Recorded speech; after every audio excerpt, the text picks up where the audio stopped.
అండి, నా పేరు గుణరాం. నేను సైబర్ క్రైమ్ పోలీస్ స్టేషన్ నుంచి వచ్చాను. నేను ఇన్స్పెక్టర్గా పనిచేస్తున్నాను. నేను ఇక్కడికి వచ్చిన కారణం ఏంటంటే, ఈ రోజుల్లో డిజిటల్ అరెస్ట్ అనేది చాలా విపరీతంగా జరుగుతోంది. డిజిటల్ అరెస్ట్ జరగడానికి కేంద్ర బిందువు బ్యాంక్. అది ఎస్బీఐ, యాక్సిస్ బ్యాంకా, ఇంకో బ్యాంకా, ఏదైనా ఒక బ్యాంక్. నేరం అనేది ఖచ్చితంగా ఇక్కడి నుంచి జరుగుతుంది. ఆ జరుగుతున్న నేరం ఏ విధంగా జరుగుతుందన్న దాని మీద మీ అందరికీ అవగాహన ఉండాల్సిన అవసరం ఉంది.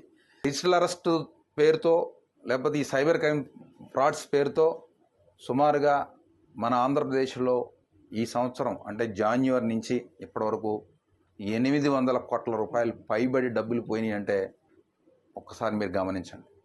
బ్యాంక్కి ఏదో కస్టమర్ వచ్చాడు, ఆయన డబ్బులు ఆయన ఇష్టం కదా, ఆయన ఏదో పేరు చెప్పాడు, నేను రాసేసుకున్నాను, ఆ పేరు కరెక్ట్గానే ఉంది, నేను చెక్ చేశాను, నా పైన ఆయన చెక్ చేశాడు, ఆ పైన ఆయన చెక్ చేశాడు, పంపించేశాం అంటే కుదరదు. ఎందుకంటే ఇంటర్నెట్ బ్యాంకింగ్ ఫెసిలిటీ పేరుతో మీరు చాలా ఫెసిలిటీస్ మీ కస్టమర్స్కి మీరు ఏర్పాటు చేశారు.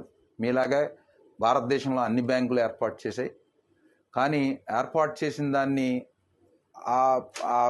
ఆ సౌలభ్యాన్ని నేరస్తులు చక్కగా ఉపయోగించుకొని మనకి డబ్బులు కొట్టేయడం జరుగుతుంది. అంటే ఫెడెక్స్ నుంచి కాల్ చేస్తున్నామని, మీకు ఈ కొరియర్ అందకపోతే 2 నొక్కండి 3 నొక్కండి, లేకపోతే మీరు పలానా చోట నుంచి పలానా చోట కొరియర్ పంపిస్తున్నారు, అందులో మీ ఆధార్ కార్డు ఉంది, మీ ఫోన్ నెంబర్ లింక్ అయ్యింది, అందులో ఈ పాస్పోర్ట్లో లేదు MDM మాదక ద్రవ్యాలు పంపిస్తున్నారు, ఇలా ఏదో రకరకాలుగా వస్తున్నాయి. ఆ టైంలో మిమ్మల్ని ఎవరితోని మాట్లాడనివ్వకుండా మిమ్మల్ని వాళ్ళు అరెస్ట్ చేసినట్టుగా డిజిటల్గా అరెస్ట్ చేస్తున్నామని చెప్పి టోటల్గా మిమ్మల్ని భయభ్రాంతులకు గురి చేసి మీ దగ్గర ఉన్నటువంటి FDలు అవన్నీ కూడా బ్రేక్ చేయించి RTGS ద్వారా మీ బ్యాంకు వచ్చి ఇక్కడి నుంచి అమౌంట్ని వాళ్ళు చేసేసుకోవడం జరుగుతుంది.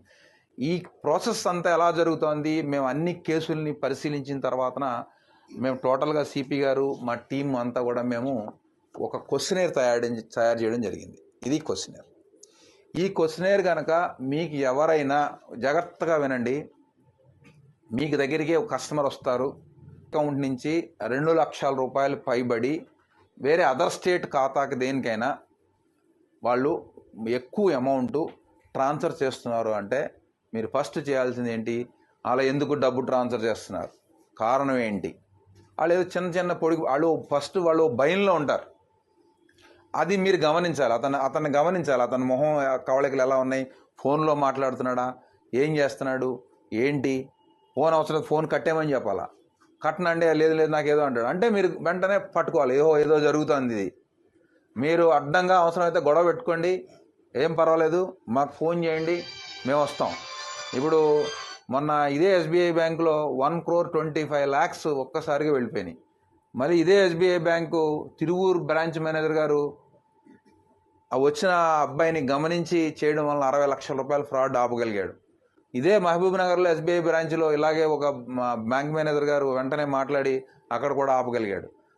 మీరు కొన్ని క్వశ్చనేర్ వాళ్ళు ఖచ్చితంగా మీరు అడగాలి. ఆ క్వశ్చన్ ఏం అడగాలి అన్నది నేను మీకు చదివి వినిపిస్తాను. ఈ ఖచ్చితంగా మీ మైండ్లో, అందరి మైండ్లోనూ ఉండాలి. అటెండర్ దగ్గర నుంచి బ్యాంక్ మేనేజర్ వరకు ప్రతి వాళ్ళు కూడా ఈ విషయం గురించి తెలుసుకుని ఉండాలి. లేకపోతే కనుక ఖచ్చితంగా క్రైమ్ ఇక్కడి నుంచే జరుగుతుంది, బ్యాంక్ నుంచే జరుగుతుంది. దీన్ని ఏదో బరువు, ఇది బడ్డెన్ అయిపోతుంది, నేనెందుకు అడగాలనేది కాకుండా మీరంతా కూడా ఖచ్చితంగా బాధ్యతగా ఫీల్ అయ్యి ఒక గుడ్ ఫెయిత్తో మీ కస్టమర్ని సైబర్ నేరం నుంచి నివారించాలి అనేటువంటి గుడ్ ఫెయిత్తో మీరు ఇక్కడి నుంచి పనిచేయాల్సిన అవసరం ఉంది. ఇలా చేస్తేనే, మనందరం కలిసికట్టుగా ఇలా చేస్తేనే ఈ నేరాల్ని అరికడతాం. దీని గ్రావిటీ ఎంత ఉంది అంటే లాస్ట్కి మన దేశ ప్రధానమంత్రి గారు మన్ కీ బాత్ కార్యక్రమంలో డిజిటల్ అరెస్ట్ గురించి చెప్పేటువంటి పరిస్థితి వచ్చింది అంటే ఈ నేరం తాలూకా తీవ్రత ఏ విధంగా ఉందో మీరంతా గమనించాలి.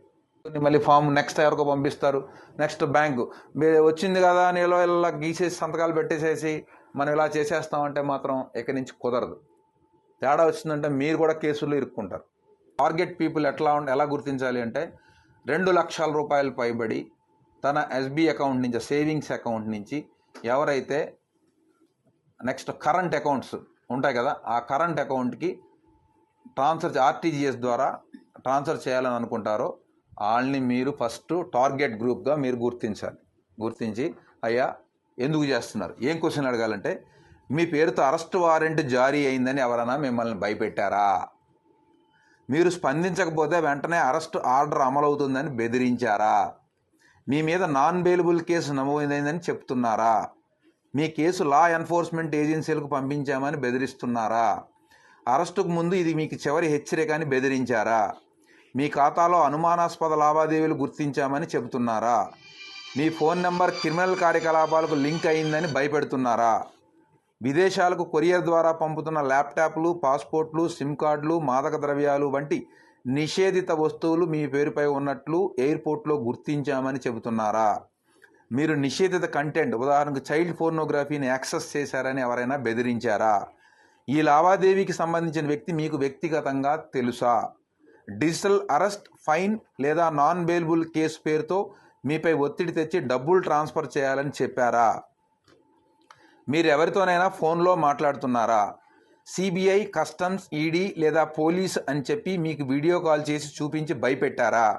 లింక్ లేదా ఈమెయిల్ ద్వారా డబ్బులు పంపాల్సిందిగా ఒత్తిడి తెస్తున్నారా? మీ బ్యాంకుల్లో ఉన్న ఫిక్స్డ్ డిపాజిట్లు రద్దు చేసి డబ్బులు పంపమని భయపెడుతున్నారా?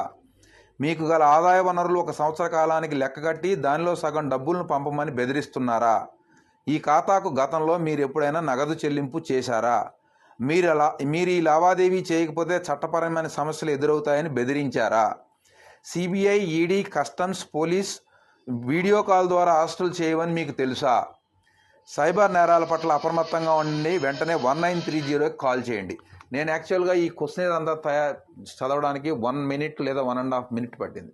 కస్టమర్ని మీరు జాగ్రత్తగా ఛాదస్తంగా అతను తిడతాడ తర్వాత విషయం తర్వాత, ముందు ఈ క్వశ్చనేర్ కనుక మీరు అతనికి వేయగలిగితే ఈ క్వశ్చన్స్ అన్నీ కూడా ఆల్రెడీ అతను ఫేస్ చేసి ఉంటాడు. అతను ఒక భయంలో మీ దగ్గరికి వస్తాడు, ఓ భయంలో ఉంటాడు. ఈ అడిగితే ఎస్ ఇవన్నీ అడుగుతున్నారు, వాడు కూడా నన్ను అడిగాడు, ఇది ఫ్రాడ్, ఇది ఖచ్చితంగా నా డబ్బులు కొట్టేయడానికి ఎవడో ట్రై చేస్తున్నాడు అని ఆ క్షణం నుంచి మీరు అతన్ని బయటికి తీసుకురావాల్సిన గురుతరమైన బాధ్యత మీ అందరి మీద ఉంది. అది మీరు మాత్రమే చేయగలరు. మీ కస్టమర్ని మీరే రక్షించాలి. కస్టమర్ ఎటువంటి పరిస్థితిలో ఉన్నాడు అనేది కూడా మీరు గమనిస్తూ ఉండాలి. మీరు ముఖ్యంగా మీరే చేయాలి. అటెండర్లు, సెక్యూరిటీ వచ్చిన వాళ్ళంతా సార్ ఇక్కడ ఇటువంటి చూడండి అని మీరు చదివిపించాలా. ఏమంటే ఇదే బయట బోర్డు, పెద్ద బోర్డు పెట్టండి, ఫ్లెక్సీ పెట్టండి, నేను మీకు సాఫ్ట్ కాపీ పంపిస్తాను, పెద్దది పెట్టండి. వచ్చిన వాళ్ళని వెళ్ళే వాళ్ళని చదివించాలి.